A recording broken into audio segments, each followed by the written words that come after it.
Hi, everybody. Welcome again to another Mastering B2B Marketing webinar series hosted by Shift One. I hope everybody's doing well. Hi, everyone. Welcome back. So today you are joined as usual by myself, Dylan Kohlstadt. I'm the CEO of Shift One Digital. And if you don't know me, my background is in marketing. I studied marketing. I worked in advertising. I've worked around the world. I've been blessed to learn from some really very, very clever people.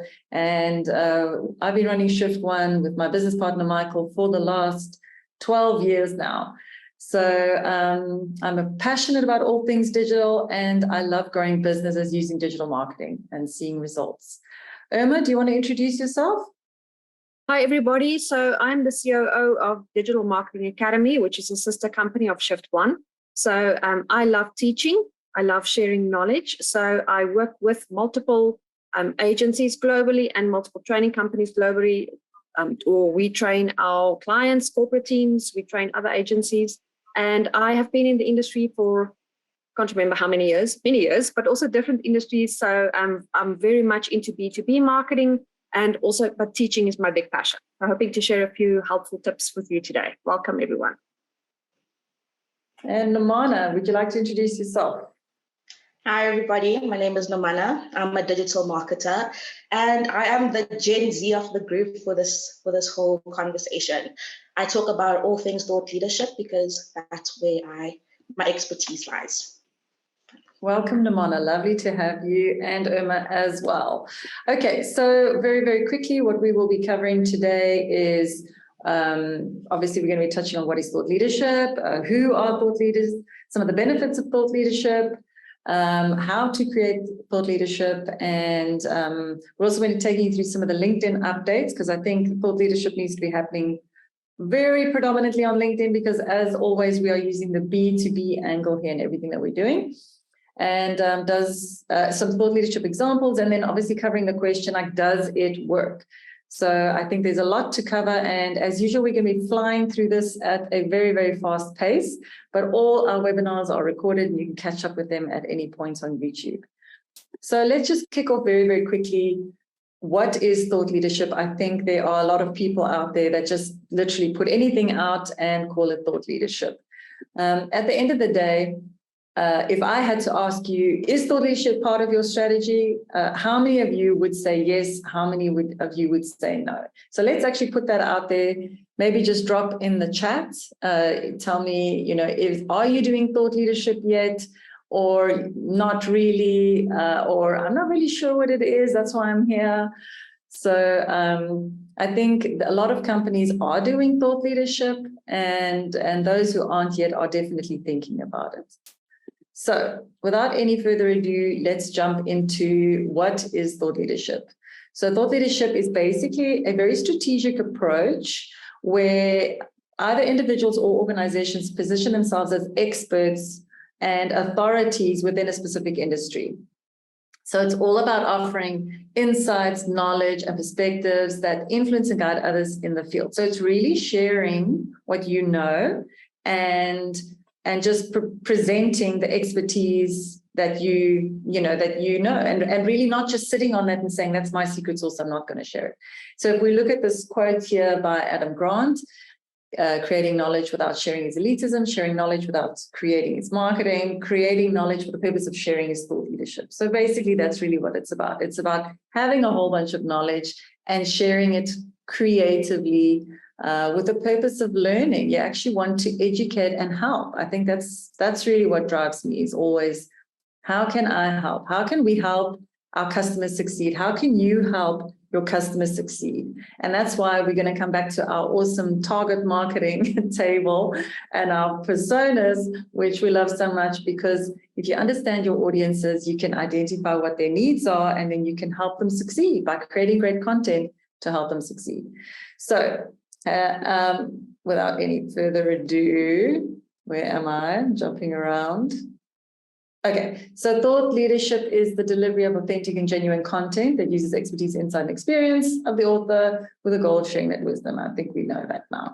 So thought leadership is about subject matter experts leveraging their knowledge to wield influence within a particular niche. So if you have a look at, myself, much of the thought leadership that I've seen out there is quite light, and people aren't really sharing any real gems or tips or actionable insights. So true thought leaders need to be ahead of the curve and really shouldn't be concerned about giving away too much. So that's what I call the secret sauce. Is sometimes, you say, I'm scared of sharing this. I don't want people to know this, because if they know this, they won't use me.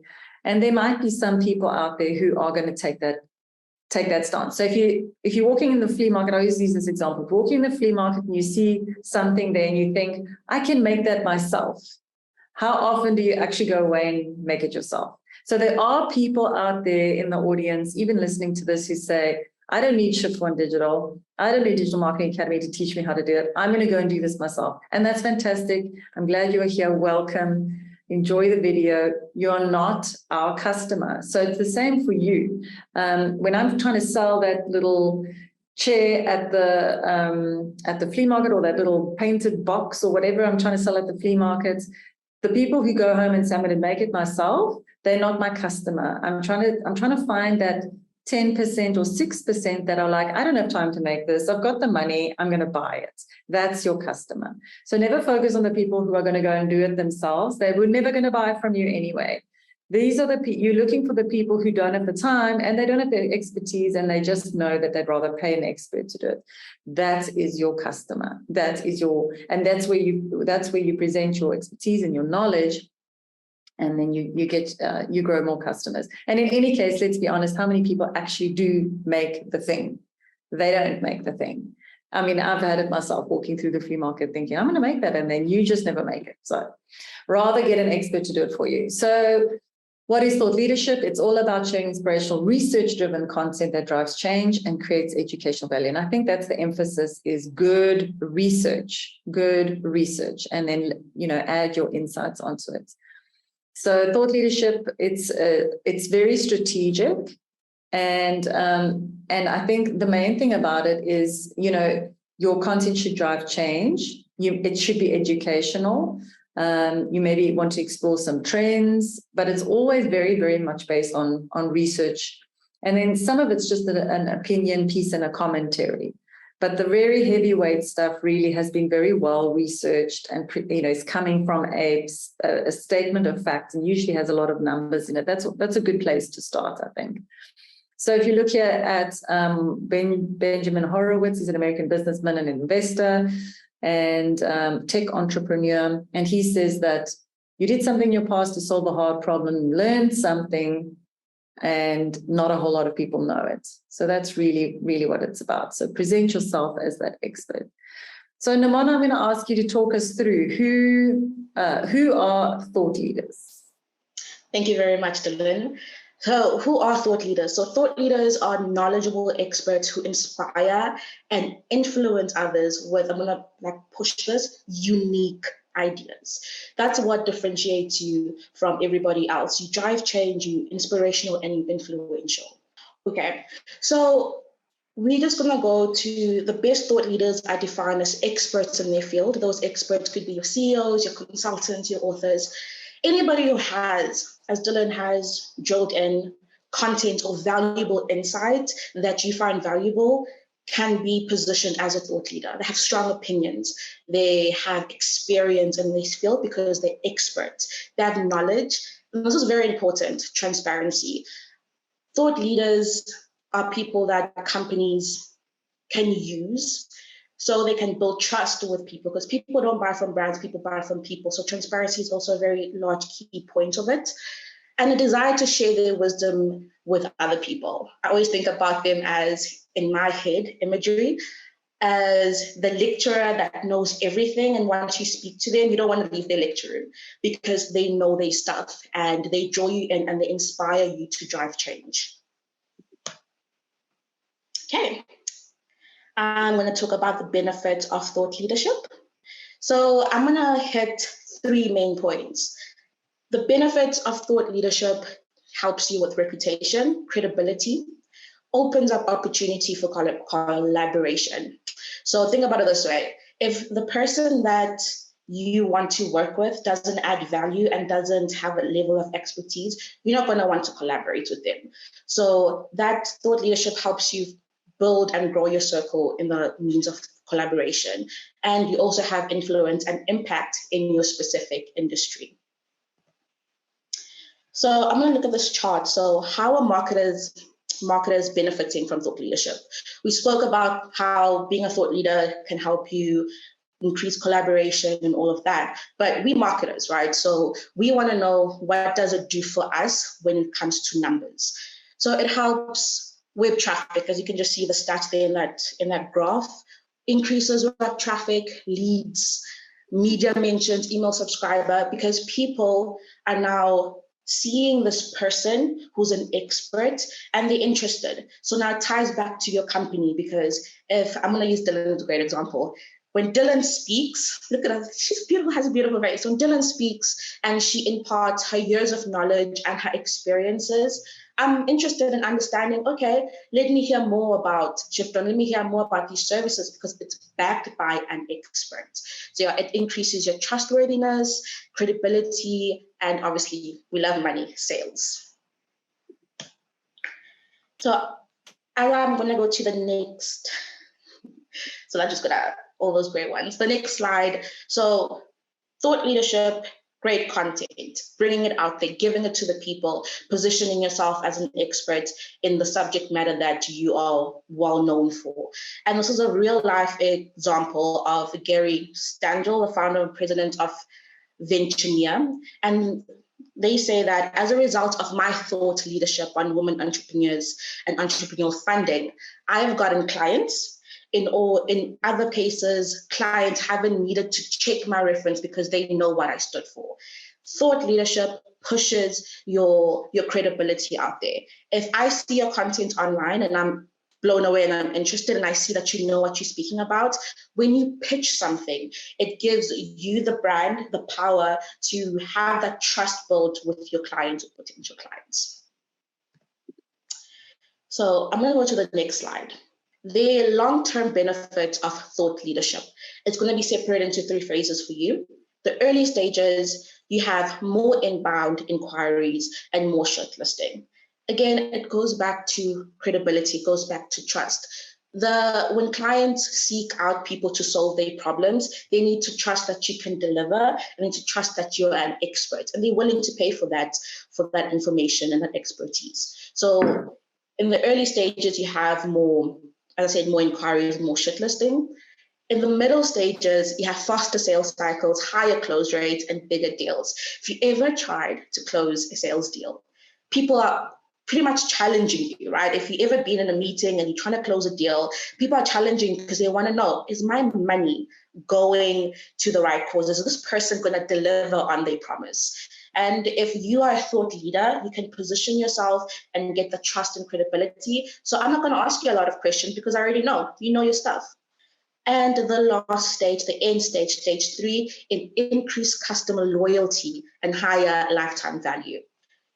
The business is all about trust. It's going to sound really repetitive, but being a thought leader, you're in front of people's faces and you're proving your expertise with your opinions and your thoughts. So I'm going to want to stay your customer because I feel like I found a gold mine of an expert that can solve my problems, and they have proven it time and time again, even if it's not just with my problems, with other people's problems that they, share online. Thank you. Thank you, Nomana. Well said. Irma, how do we create thought leadership? Yeah, so that's an important question because the how is often where we struggle, right? So we have a few steps that we've identified in our process, and we always, if you know us and you've heard us speak before, it always comes back. Step 1 is to understand your audiences. Who are you creating content for? So to become an expert or to be seen as an expert or to create expert content, you really need to understand the language of your audience to give them the right information to help them take that next step in the process. It's also very important to research and analyze. We need to really research our audiences and analyze the landscape, right? So thought leadership is not just about the person in front of the camera or the individual who is seen as a thought leader or the subject matter expert, but also your company and your brand who solves the problems of your audiences. So what are their problems? What are they struggling with? And how do we show up then as the experts to actually help them to understand that we have the right solution to their problems, but that we are the experts in their field? But that comes then also with identifying the thought leaders in your company. So who are they? Who are the experts? It may be thought leaders in your industry. So it may not just be individuals or employees within your company or your CEO or management team. Thought leaders are also subject matter experts who are not competitors, but who may be associated with your industry, that are really experts that can add value and support and substantiate your offering and complement your thought leadership within your company to establish you as the thought leader. Then comes the content, right? So we need to then decide what type of content will work best for our audiences. Some, like a financial director, if one of your target audiences that you are communicating to as a financial director of a big corporate company, they want to see numbers, right? Because financial directors or chief financial officers make decisions based on cost saving or increased revenue, right? So if that is your target audience that you're creating content for, speak their language. If you're speaking to a production manager, they want to know about shorter lead times, less defaults in a production process, efficiency, right? So who are you speaking to? And that's where your content needs to actually support your thought leadership. So it's not a one size fits all. We really need to bucket and categorize and segment, especially in a B2B environment, who we are creating content for. If you are creating a technology solution or you're a SaaS product, then you may have a very technical engineer on the other side of the screen who is looking for your solution. An industrial engineer, process engineer, they want to see facts, figures, graphs, infographics. They want to see statistics, right? So be really, really clear. And the same piece of content or the same topic can then be crafted to your different decision makers in your B2B process. So the next step is also then to distribute and promote your content. So once you've created your beautiful content pieces, your different types of content, your infographics or your videos or your interviews, or whatever pieces of content you are creating to establish your expertise, you need to decide where your content will work best. Dylan rightly mentioned earlier, thought leadership is definitely, LinkedIn is the platform where thought leadership is actually distributed very successfully. But think about the other channels that you have available. What do people search for in Google?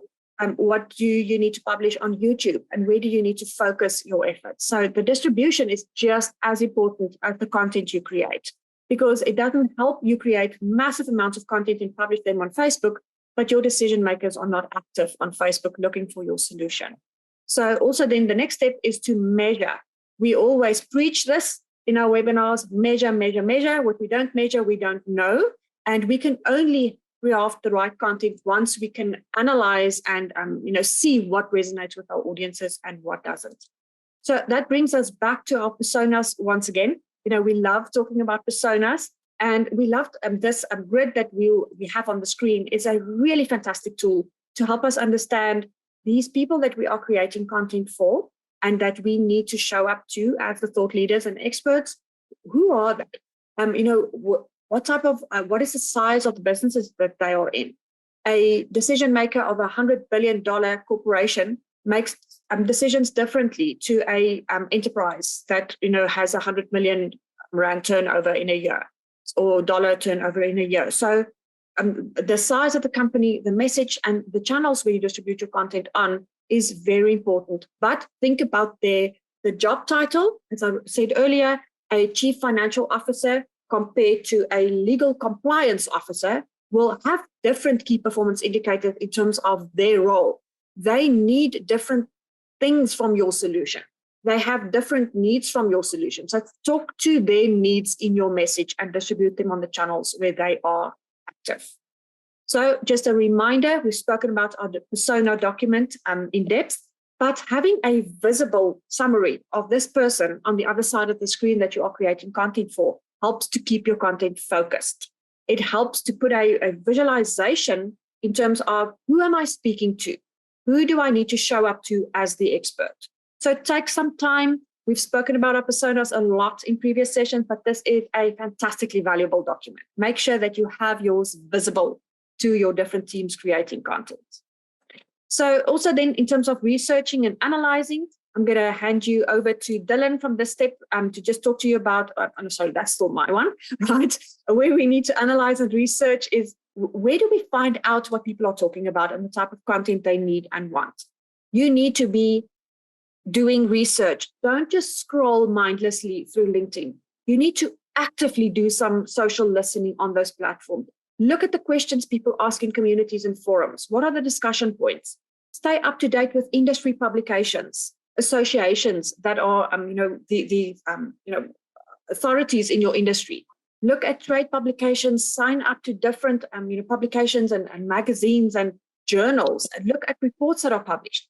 Look at LinkedIn platforms of other or LinkedIn profiles of other thought leaders. You need to gather as much information as possible to understand what is available to our audiences out there. What are they talking about? What are the questions they ask? Mingle, speak to real people at conferences, and be active on social media in terms of understanding what the conversations are about. So all of these platforms where you can actually really get a lot of information about who your audiences are.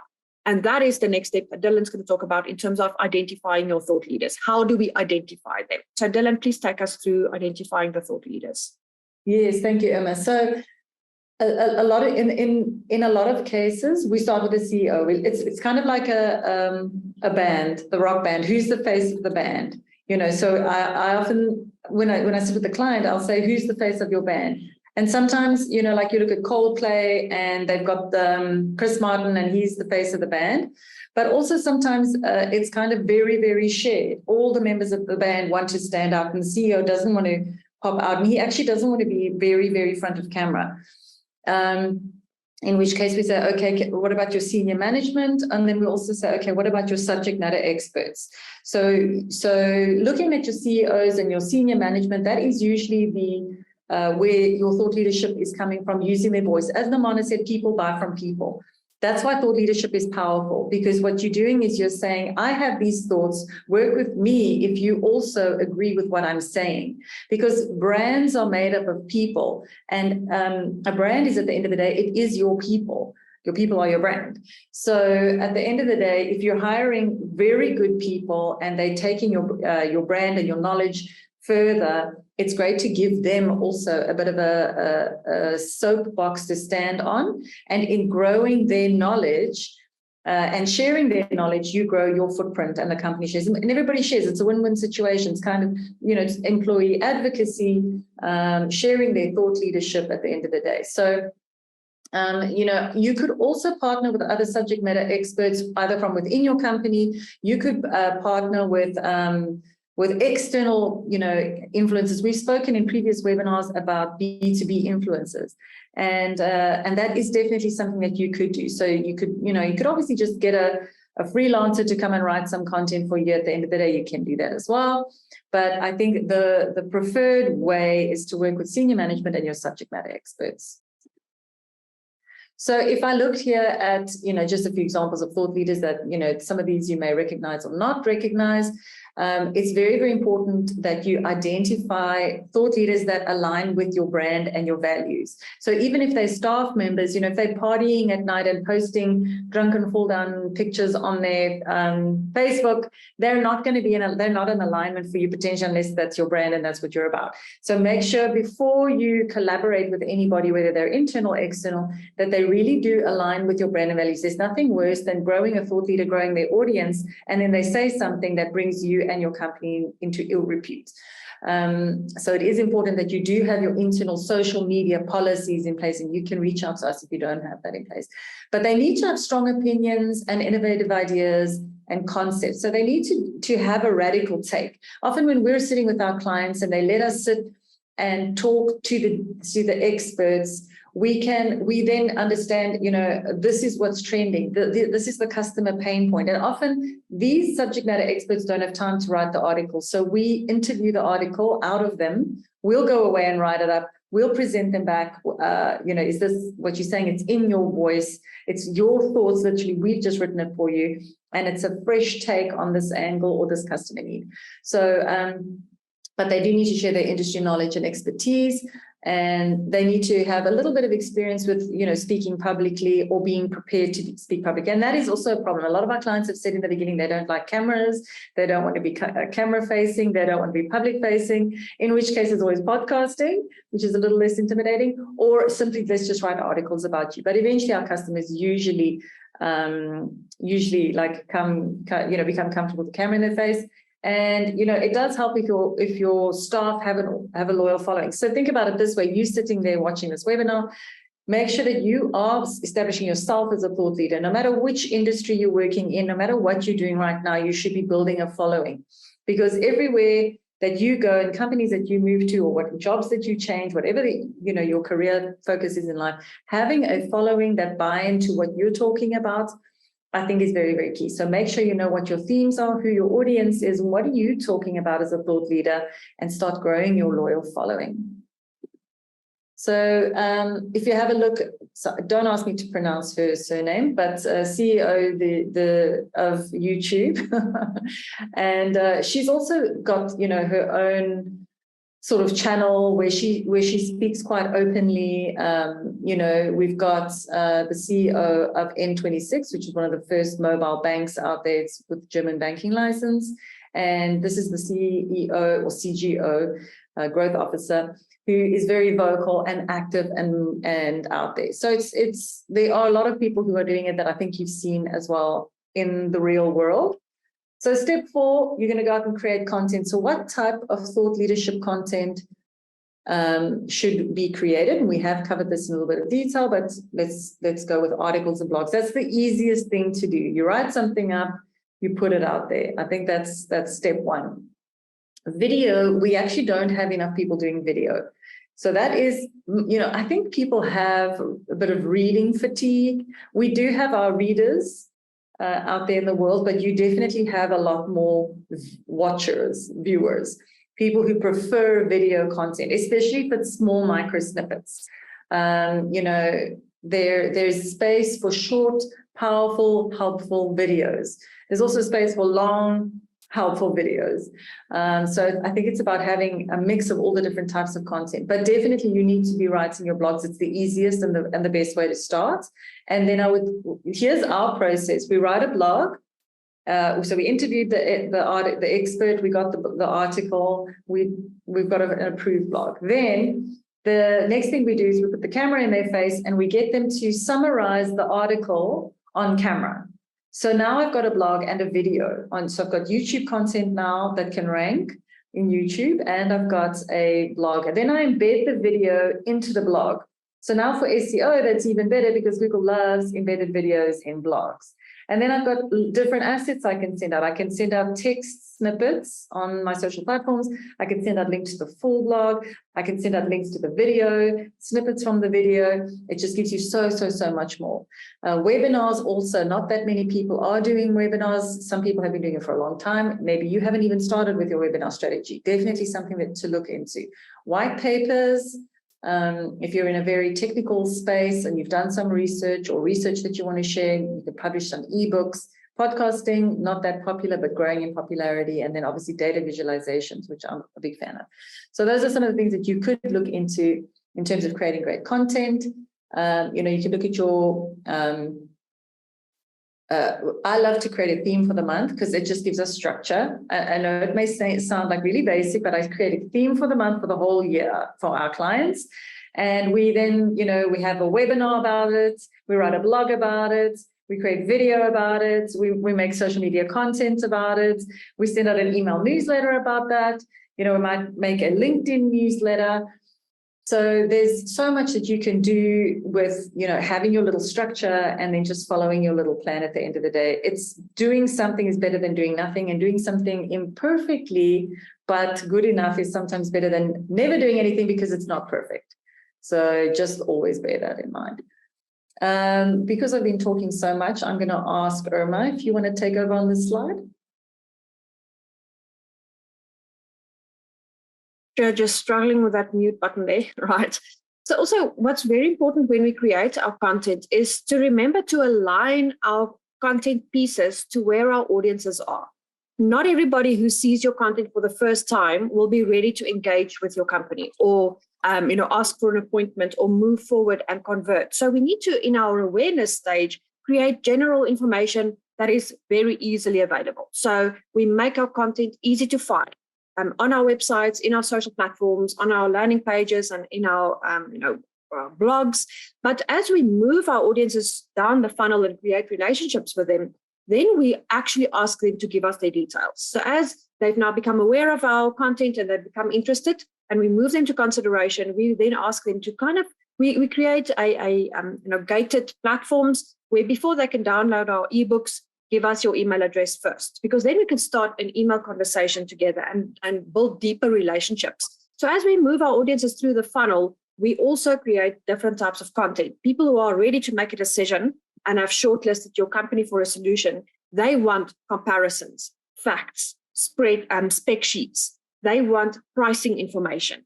That's where in a tech environment, they may want a trial version of your tech solution or your product. So people who are ready to make a decision and move forward and engage with your company in a business relationship want competitive analysis. They want to see how you stand out from your competitors. They want to see comparison sheets. So we need to also think about not just creating high-level awareness content that is very generic and interesting, but we actually need to drive that action in our content to get users to convert. The first thing you should aim for is to get an email address. Your email list is a valuable asset, right? So if a social platform is closed down in the next few years and you lose all your followers, you don't have their email addresses, then that's a challenge. But if you have an email list, you can still build a relationship with them. So in terms of creating the right type of content in the stages in the funnel is absolutely crucial as well. So think about it, when you create a video, it's great to start with a high-level generic video, but then for users who want a little bit more, create a little bit more technical information. The specifications of your product and how it solves their problems. So we need to think about, where are they and are they ready to hear our message? Because if we create content that they're not ready to hear yet, it will not make sense. So also then there are a few, considerations that we need to take into consideration in terms of your content that is compelling. So make sure that you have really put some suggestion in it in terms of how to tell your story. So if you can just skip us to the next slide, Dylan, that would be great. In terms of creating content in this funnel or the different stages of your customer journey is what type of narrative do we create? What is the tone? What is the offer that we are giving our audiences? What will help them understand where we fit into their story to help them to become successful? Remember, storytelling is all about making your client or customer or prospect the hero in the story. Your company or brand or product or solution is not the hero. Your customer is the hero. Your product supports them on their journey to become successful. So that's where we need to be really clear about what is the story we're telling, right? So Dylan, maybe if you could take us through the next bit, that would be great. And then we can take it from there in terms of this case study. Yeah, so this is just an example of thought leadership. They're saying they're using a personal experience and what happened. And, at the end of the day, it sounds almost like a negative thing, but when you read it, you'll realize that they spin it into a positive. And here, I love this. Firstly, people love listicles. They love anything with a list. So 7 reasons why, 9 reasons why. So we analyzed 14 of the biggest direct blah, blah, blah. And here's what we learned. This is a fantastic thing. So I've often said to people, your blog doesn't have to be groundbreaking. And Vijay, to your question, you don't have to always come up with the smartest thing, but just by reading all the books on this topic, let's say you read 4 time management books and you summarize them into an article, that has saved me from reading 4 time management books. Or let's say you subscribe to 30 podcasts and you listen to 30 podcasts and you summarize that for me every day, I will listen to you and follow you because I don't have time for 30 podcasts. So there is a lot of scope for just almost aggregating what's being said. You bring a personal take, or you bring a human touch, or you bring some personal experience or company experience and learnings to the whole thing. And at the end of the day, you know, if you're really running out of ideas, those are some of the things that you can do. So in terms of creating compelling content, you know, it could be unique experiences from you or other thought leaders, a strong opinion. You could use some unique data, some industry research. You can collaborate. You know, if you can't come up with ideas, Vijay, like you said, you're struggling to come up with some ideas and no one's giving you ideas. Here's some ideas for you. You know, you can collaborate even with your customers. So chat to a customer that you've had some great success with, and by promoting the customer, you can also promote your business, and it's a mutually beneficial thing. So also, I find interviewing the experts is helpful because that sometimes gets the content to come out of them. But data is also a great way to start. So what we do is we look at Google Trends, we look at search trends, we want to see what people are typing into Google around our customer, we want to see the hot topics that are coming out. And then at the end of the day, we can go and, you know, propose to our client that we should also be speaking about this. This is what's trending. So you have to be on top of the trending topics. Yeah, so some questions to ask is, are they going to write it themselves? Is it going to be ghostwritten? A lot of the times, if I ask my clients to do it, some of them are great writers, they just don't have time. So we will very much, most of the time, write it for them. And, you know, well, should I interview them? And if we're interviewing them, should we record it? Should we make that recording available as a video? Should I outsource my content creation? What tools are there? So there's a lot of tools that can help you at this point in time, especially, you know, using AI. But if you do want the personal touch and you do want it to be unique and you do want it to cut through, it should come from the subject matter experts.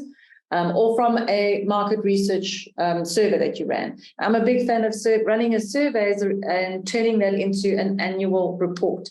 So every single year you produce the 2023 report on this, and maybe you surveyed all your customers, and maybe you ran some surveys on LinkedIn, and maybe, you know, you sent out to your email database, you collate the data, you analyze it, and you present that as a report. That's also a great way to, you know, present your content and your thought leadership.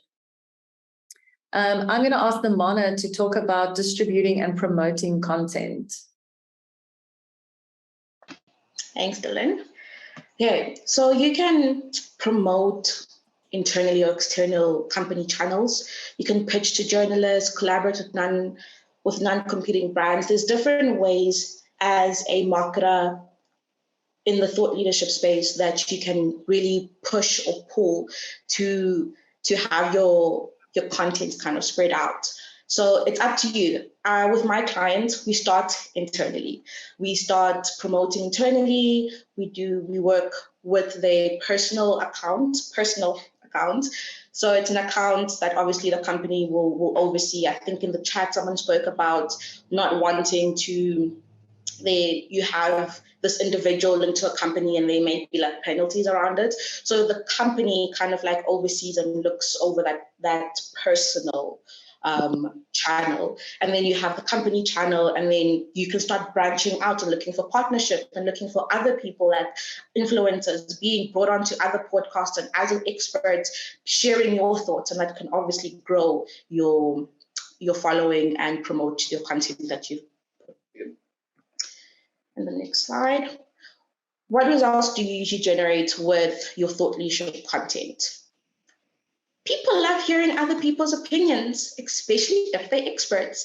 I don't know if you've ever scrolled online, just scrolled in your respective social media platform, and you get grabbed by information that is unique or by opinions and thoughts on a topic that might have been recurring or trending, but hearing from a specific person and their opinions. So once you read this content and get excited or get curious, you go to the website, you start searching them, you look at their social media stuff, you follow the follow button, because now I'm interested in what they have to say. So there's a lot of results by executing thought leadership properly, and that obviously takes a lot of time.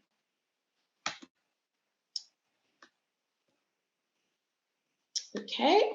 This is my favorite topic. I'm so excited. I'm excited, and I want this excitement to kind of get into the wave span, and you guys feel it too. LinkedIn has come with new updates. And the way that we've been doing LinkedIn marketing, even in especially the thought leadership spectrum, has changed. After the pandemic, LinkedIn has been a beautiful kind of a replica of Facebook. People are going into their personal stuff. If you have been on LinkedIn continuously in the past 2 years, you have seen in the comments people saying, this is not appropriate. This is not for LinkedIn. It's supposed to be a professional platform. And LinkedIn has heard our cries and have implemented new stuff. Slide, please. Okay. LinkedIn, perfect for thought leadership. And just before I go through those great updates that they have, and if you're not on LinkedIn or you kind of saying, I'm not really sure, I want to try, I don't know, Instagram, Facebook, Twitter, they're also great. But LinkedIn is where your decision makers are. And this beautiful graph just shows that you have at least 61 million senior level influencers and 65 million decision makers on LinkedIn. Guys, if you think about thought leadership, you're talking about money, you're talking about company revenues and everything. You want people who are sitting in the executive room, who are making those key decisions, to hear you. You don't want just anybody back to audience. You want the people that matter and that you can convert into customers and clients to be the one hearing and listening to your expertise online. So I'm just going to go to the next slide. Going to demographics, this is how powerful LinkedIn is. This is how many professionals in each region, pretty much an estimate, are involved in LinkedIn. So if you're saying I'm hitting North America or Asia Pacific, you need to think to yourself, my goal, because our initial goals when we're sitting in the strategic meetings can be ambitious. And then obviously as we go down and with each meeting, we scale stuff down.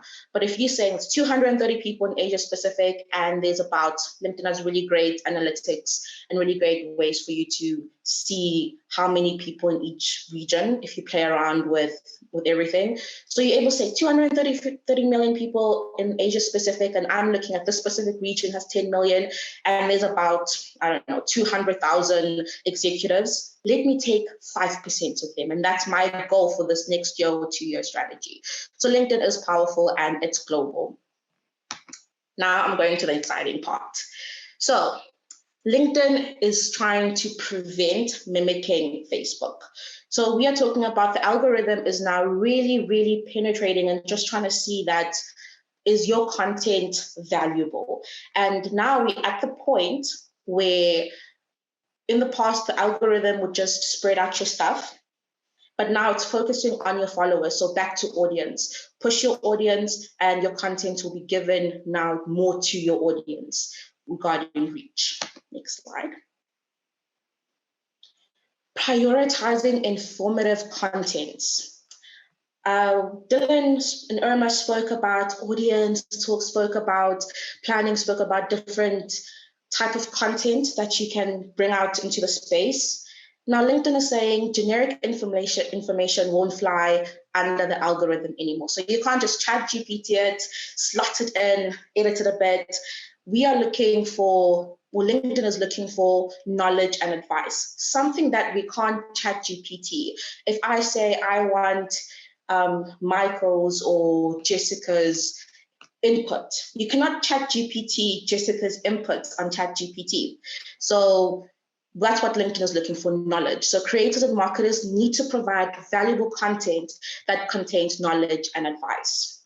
Next slide, please. So the question would be, how does LinkedIn algorithm distinguish knowledge and advice? Because it sounds very broad. And so I'm just going to break it down.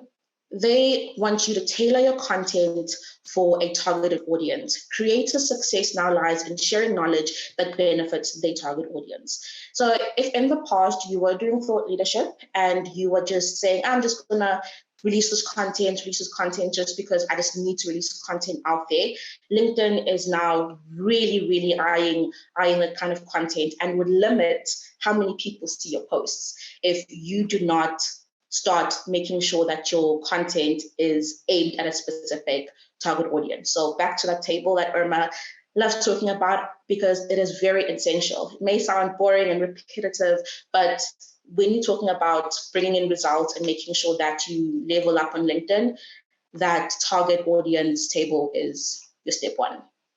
Next slide, please. Okay, expertise matters now more than ever. Simply meaning that we are, as I said before, are trying to stay away from generic information.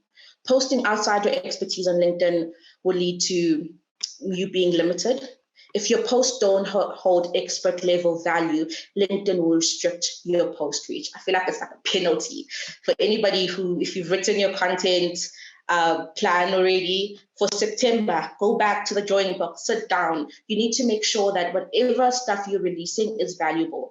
If you are unsure about what valuable means, think back to when you are interacting with the platform. What makes you stop, think, and comment, or stop, think, share, or stop, think, save? What voices, what information, and what strategies that other marketers are using on LinkedIn makes you stop and listen and consider? Next slide. Ooh, this was scary. Quality over quantity when it comes to comments. I believe that for all the marketers out there, when you're sitting down doing your reporting, we just say 20 comments, 35 comments, 250 comments. Yes, we get really excited about that. But now LinkedIn has changed the game compared to the other platforms. The quality of your comments matter. So it doesn't matter to LinkedIn at this point if you have 200 comments with just like 5-6 words. They want to hear conversation. It's going back and tying back to the reason why LinkedIn was created in the early 2000s. It's a professional platform made for professionals to learn and obviously increase their reach. Next slide. Ooh, your opinion and perspective will help you rank higher. Your opinion will help you rank higher, and LinkedIn now emphasizing on meaningful engagement. So if you have a topic idea and you just be like, oh, I can just Google this topic, slot it in, and release this content, LinkedIn is not happy about that anymore. They want to hear that expert level knowledge that you state that you have. They want to hear your opinions. They want to hear your insights. We want to hear, as the LinkedIn community or your followers, we want to hear what you think about a certain topic. I want to hear what I can't find on ChatGPT and on Google, on a Google search. Just wrapping it up, knowledge and advice. So if there's anything you had to take away from these changes and updates that LinkedIn has, is now you need to sit down, understand your audience, understand your knowledge experts. So bring them in, get them in front of the camera, in front of an interviewer, let them share their thoughts and knowledge. A lot of these people that are thought leaders in big companies or medium-sized companies have been in the industry for a long time.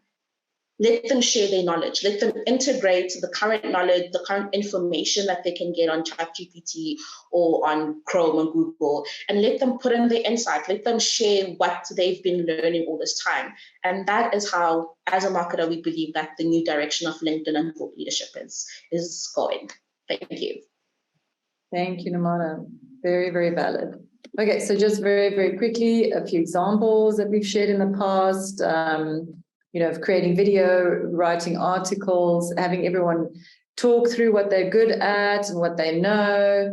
Some of the bigger brands have also done this. They're not just focusing on selling their product. So American Express has got a blog that focuses on what is important to their followers. So who's flying a lot? Business people. And who flies often? Business people. And they may be small, they may be medium, and they may be large. So, they focus on a broad range of topics like managing money and getting customers, building your team, planning for growth. I mean, those are really helpful topics that have nothing to do with credit card, but they have everything to do with their audiences. And that's really what it's about. So don't focus on what you sell, focus on who your audiences are and their needs, write for that, and kind of weave your product in And at the end of the day, everybody wins. Intermediates also got one, where they share about, new security advice, case studies for businesses, deploying cloud technology. They're not just pushing product. I don't see a lot of companies these days who are doing hard sell anymore. I think everybody gets it. This has been around for long enough now that this isn't new. But just in case you do have clients out there, and we even have clients out there that just want to sell more. And we keep telling them, you can't just go out and sell. Create an ad if you want to sell. But, nobody wants to read hard sell anymore. Everybody wants to read help me kind of content. So hard sell content's really dead. Microsoft using storytelling. So they also have their own blog. It's called Stories, and they're focusing on, wider context and not just product. Zendesk as well doing it there. So the big question is, does it convert? And we have covered this in our benefits slide, but just to reiterate that if you lead, this I really like, guys. So if you lead with your network, you will attract people who are looking to learn from smart people and feel like part of a community. If you lead with data, this is so smart. I love this. You're going to attract people who love clarity and credibility of empirical evidence. Guys, this is awesome. If you lead with expertise, you're going to attract people who want to be as good as you are, or work with people who are as good as you are. If you lead with personal experience, you'll attract people who identify with you and your story. If you lead with opinion, you'll attract people who see it the same way as you do. And so maybe it's a good idea to mix all of this up so that you have a mix of different types of content to attract different types of audiences depending on your personas, because you're going to always have some persona that's extremely analytical and critical and data driven, and you're also going to have a persona that's more story into stories and case studies and examples. And you have to cater for all your different types of audiences. Remember this, you may naturally be very analytical and want to just create analytical content. And you may naturally be a storyteller and just want to tell a nice story. But your audiences are a mix of the different personality types. So make sure that you are catering for all of them. So just to remind you what we took you through. Number one, you're going to do your target market. You're going to break it up in a table because it helps you to cluster who your audiences are so that your brain isn't a big schmoosh. You're going to research and analyze. You're going to see what other people are talking about. You're going to see what's trending. You're going to see, what are people searching for. You're going to identify your internal thought leaders, whatever they may be, or external thought leaders. You're going to create great content. You're going to burst it out there, and then you're going to measure. And I think measuring is really where it's key. So remember to stop promoting your products and start sharing your knowledge. That's really what it's all about. So we have actually finished a few minutes early. I am so proud of us. Dylan, I actually want to add a very powerful hack quickly that I found, right? So here's a trick. Before you publish your thought leadership piece, right? Now, this is very important in terms of the LinkedIn algorithm. Before you hit that publish button, about an hour to half an hour before you publish, just go and engage with a few other accounts. Comment, like, share a few other pieces of content before you publish your piece, right? Because the algorithm then picks up that your profile is active, right? And you're engaging. So remember, thought leadership is not just about pushing content. It's about sparking conversation, creating opportunities for conversation. So that conversation is two-way, right? So before you publish, go and comment on a few other posts, like or comment or share. Then you publish your post and make sure that you are actively involved in whenever the likes come in or the comments start coming in, that you are active then. But also after you published your piece, then engage with a few other posts, engage with your network. That is powerful in terms of being visible for the algorithm. So don't just be quiet and silent on LinkedIn, then publish your thought leadership piece and think you're going to get massive viral results. You may not, because the algorithm may actually then pick up that you're just pushing your own content. So I thought I just wanted to share that tip with you. I know, look, if you want to do a real hack, guys, is let's say you're not getting people to comment. Now, in the olden days, which was last month, you could have these pods, kind of like a pod, like you have a WhatsApp group and you share to your team. And you say, we just posted this, please go and comment. And people go and say, great post, or thanks for sharing, or amazing. And now, according to what Nomana shared, that doesn't cut it anymore. So you could, even when you're writing your article, you could also write thoughtful commentary and ask a couple of your people, because it's sometimes hard when you have to comment on a piece to comment something that you think is clever enough. And I have this fear as well. Like, I'm like, oh, I'm scared to comment something. There's smarter people than me out there, and I'm going to get in trouble. But you could also, and guys, I didn't tell you this, you didn't hear this here, but you could even, as part of writing your blog, write 4 or 5 comments, give it to the staff and say, okay, please, can you post these insightful comments back? But that is not a hack you heard here. We do not recommend that you do that at all. Okay, so thank you so much for joining us. Nomana, anything else from you before we close? Just one thing. I think the one thing is, I've had this conversation and discussion with people, is when a post is up and there's like 0 comments, you kind of get so afraid to, it's like, I don't know, it's like being the first person in the room to speak. So one of the things I can say for marketers out there, post and then type a question in the comment section. So when people read your post and open the comment section, they're like, oh, okay, there's the potential conversation that can start. Because having your comments set at 0 might, frighten other people from wanting to, start the conversation. So you start first. Thank you. That is a very, very good tip. Last hack from you, Irma. Yes, remember, LinkedIn is for social selling. So be active, be visible, show up on news feeds. That means you need to engage. It's not just posting, but just liking your clients' posts. It's not intrusive. You don't need to think of a comment. Just like it and remind them of your skill and expertise. Show up on news feeds. That's good. my personal favorite hack. Good point. So thank you so much. Thank you, team. Thank you, everybody, for joining us.